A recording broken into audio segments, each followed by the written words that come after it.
Samantala, nananatiling MERS-CoV-free ang ating bansa ayon sa Department of Health. Gayunman inihayag ng ahensya na kinakailangan pa rin maging alerto at maging maingat ang ating mga kababayan, partikular na ang mga nasa ibang bansa. Narito ang ulat ni Dina Paghibitan.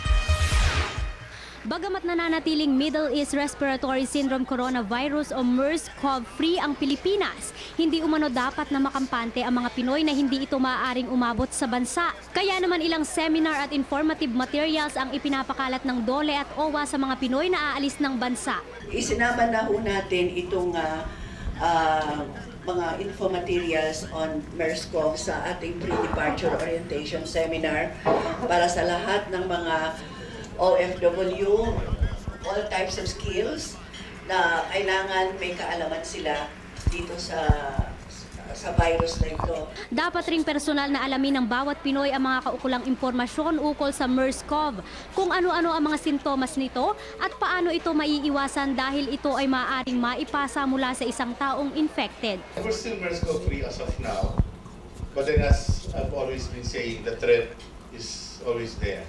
There are more countries reporting MERS coronavirus now, meaning mas marami nang na-expose, marami lumalabas ng Arabia Peninsula with MERS-CoV. So, we're not saying it wouldn't happen here. Dapat alam natin lahat ng nangyayari.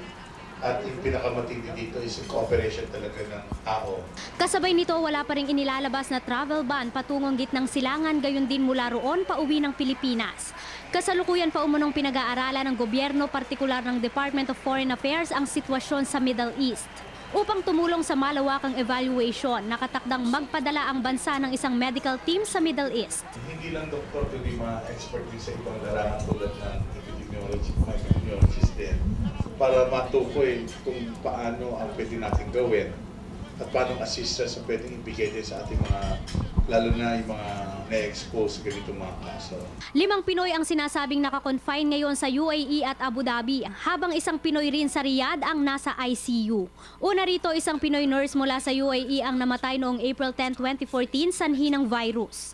Ayon sa DFA, nakapagtala ng 243 na kumpirmadong kaso ng MERS-CoV ang World Health Organization o WHO, kabilang ang mahigit 70 nasawi mula Marso ng taong 2012.